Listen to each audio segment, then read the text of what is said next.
Ya bagi saya ya, bagi kita sederhanakan aja, ya korupsi harus diberantas. Tapi melihat cerita-cerita dari Bu Sukma, Pak ini tadi, Pak Maru, Pak Novel dan Pak Luhut, apa masih ada harapan kalau begitu? Saudara, saya punya catatan begini. Mari kita membuka dan mencari harapan itu. Tetapi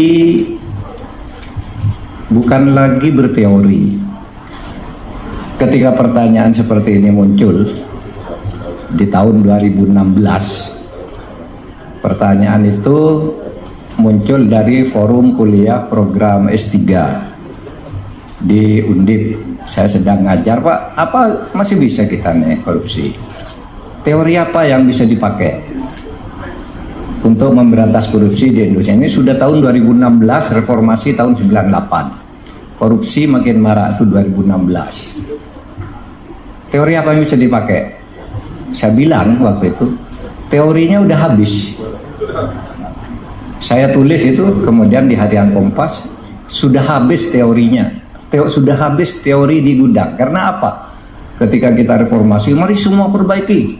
Mahkamah Agung jadikan satu atap, biar hakim independen. Ternyata independensi itu menjadi kebebasan yang melampaui batas, sehingga justru korupsi dilakukan melalui dalil saya independen. Mari kita bentuk KPK, bentuk KPK. Mari kita bentuk KY, bentuk KY. Mari kita bentuk Mahkamah Konstitusi, bentuk Mahkamah Konstitusi. Itu semua untuk menjawab teori apa yang bisa dipakai untuk menyelesaikan korupsi ini. Tapi sampai sekarang makin banyak, kata Mas Luhut tadi, sudah tambah lagi nih. Di kantor polisi sudah ada unit lagi. Unit dulu namanya Pak SBY itu ad hoc Timtas Tipikor. Sekarang tidak ad hoc lagi, itu sudah struktural, melekat pada organisasi Polri. Sudah tambah lagi nih unit. Apakah ini akan mengurangi korupsi semua? Saudara, banyak sepertinya yang putus asa. Seperti ini tadi. Karena teori udah dipakai semua, apa yang diusulkan orang udah dijadikan undang-undang sampai tumpang tindih. IPK, Indeks Persepsi Korupsi Makin Buruk, ya. Sementara lapangannya becek. Korupsi itu ada di berbagai sektor pemerintahan. Semua departemen yang ada itu ada koruptornya, dan korupsinya besar-besar. Bukan korupsi corruption by need, tapi by greed.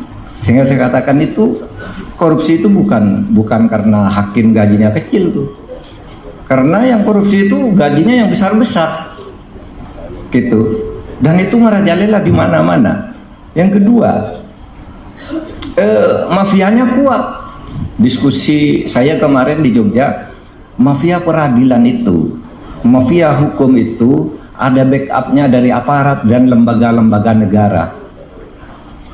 Sehingga katanya backup untuk mafia itu sampai ke langit.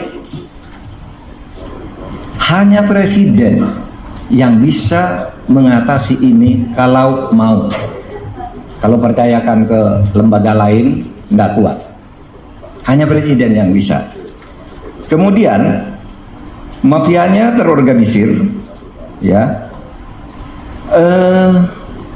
mengangkangi legislatif. Sayang nih Mas Danang Widoyoko nggak datang. Itu kan korupsinya di legislatif bagaimana, eksekutif bagaimana, yudikatif bagaimana, badan-badan itu bagaimana, semuanya terjadi dengan polanya sendiri dan terorganisir. Sehingga saya pikir apa bisa ya, apa ada harapan gitu untuk korupsi ini. Nah, bahkan dalam praktek itu mafia itu bisa membentak-bentak aparat penegak hukum. Ada pengacara sebuah pengusaha tambang itu bisa membentak Kapolda, ngatur kamu harus gini, bisa membentak kepala kejaksaan, takut dia.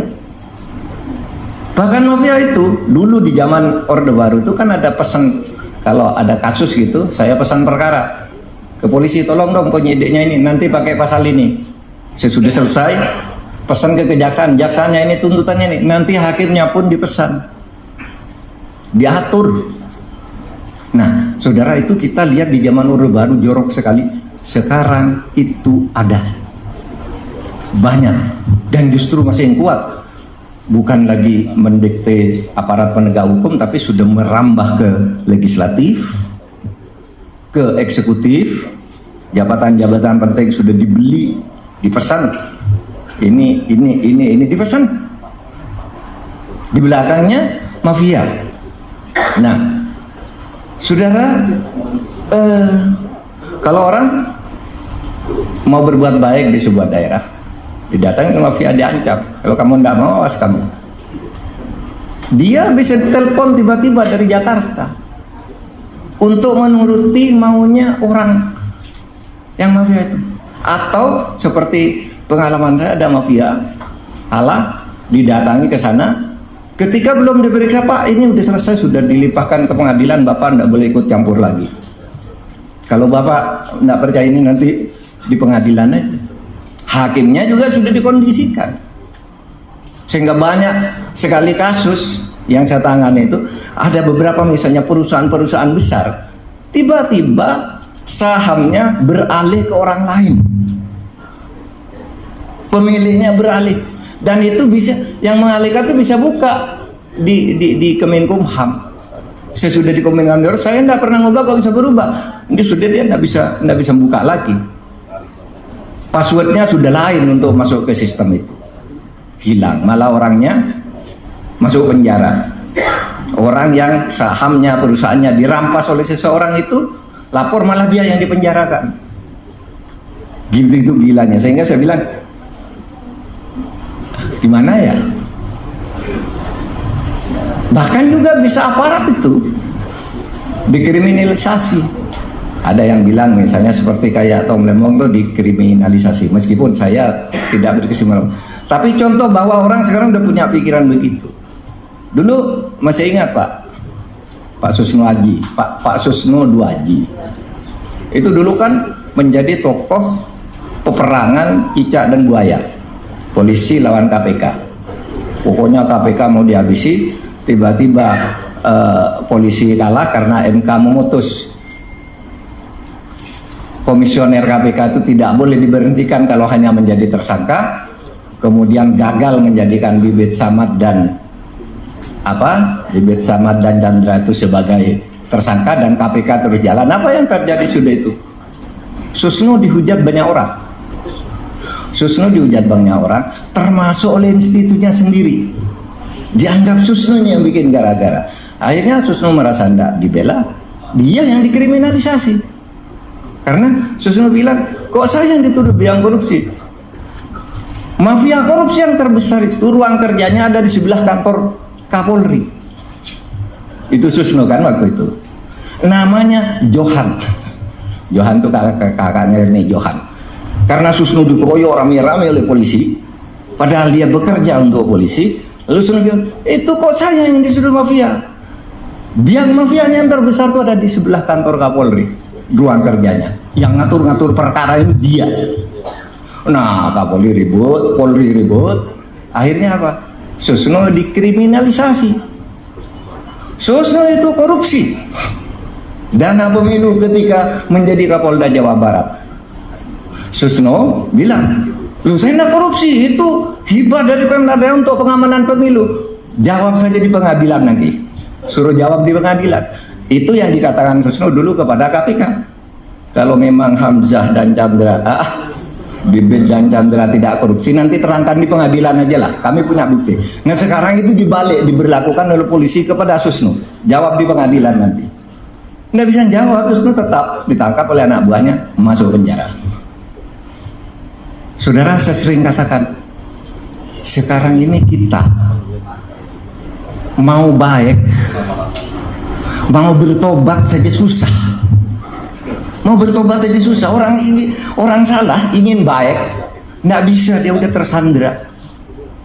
Dicari salahnya sampai ketemu, sehingga dia ikut dalam sebuah permainan korupsi yang tidak berujung fatal. Nah, sehingga lalu pertanyaannya tadi, apa masih ada harapan? Kalau ini seperti dikatakan oleh 4 empat bapak dan ibu tadi ini, apa harapan kita? Nah, sekarang yang terakhir. Saudara, harapan saya bilang tadi, itu mari kita cari. Sistem politik yang demokratis itu adalah harapan. Karena pada dasarnya korupsi itu bersumber dari distribusi kekuasaan yang korup. Itu tadi, kekuasaan itu. Oleh sebab itu, dengan demokrasi kita selalu punya momentum untuk memperbaiki. Karena demokrasi itu selalu menjadi pintu untuk melakukan redistribusi kekuasaan. Sehingga harapan itu masih ada kecil. Ketika ada redistribusi kekuasaan, terjadi pergantian pemerintah, itulah harapan untuk memperbaiki. Momentum itu sekarang sedang terjadi. Terjadi sistem pemerintahan untuk membuat redistribusi kekuasaan yang baru. Nah, persoalannya sudah banyak yang mulai raguin. Kok redistribusinya begitu? Itu kan. Konfigurasinya kok seperti itu, katanya mau memperbaiki. Nanti kita lihat. Tetapi intinya demokrasi itu adalah pintu untuk melakukan redistribusi kekuasaan dan menjadi lubang harapan untuk memperbaiki. Kalau sekarang gagal, oh masih ada lagi. Demokrasi itu meniscayakan 5 tahun lagi kita nilai lagi, berjuang lagi di situ untuk membuat harapan-harapan baru. Sehingga saya tidak tahu bagaimana cara dari semua itu, teorinya sudah habis. Tetapi mungkin diskusi hari ini bisa kita inventarisir. Mari bagaimana kita memperbaiki negara ini, memberantas korupsi, situasinya seperti ini, tetapi jangan putus asa. Ya, redistribusi kekuasaan akan selalu terjadi, tidak harus menunggu pemilu. Kadang-kala terjadi operasi sesar juga kalau sudah keterlaluan. Iya, kalau sudah keterlaluan biasanya operasi sesar dilakukan. Dan selalu terjadi di dalam beberapa peristiwa besar di Indonesia itu adalah operasi sesar karena kita ada beresan pengelolaan kekuasaan. Nah, oleh sebab itu mari kita berdemokrasi baik-baik agar tidak menanam bom yang nantinya akan meledak. Negaranya harus kita jaga bersama-sama, negaranya harus kita cintai, dan mencintai negara ini kalau mau bersungguh-sungguh menurut teorinya yang dilontarkan oleh World Bank, aset negara yang paling besar itu adalah penegakan hukum.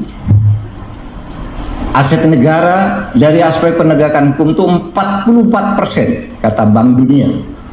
Kalau Anda hukumnya baik, yang lain-lain akan baik. Institusi-institusi akan tertata dengan baik, ekonomi akan jalan, ini akan jalan, semua akan baik. Karena sisanya yang 56% itu ad hoc ke dalam berbagai puluhan masalah, asal satu masalah penegakan hukum itu bisa diatasi. Assalamualaikum warahmatullahi wabarakatuh. Baik, terima kasih Pak Mahfud, singkat, padat, tapi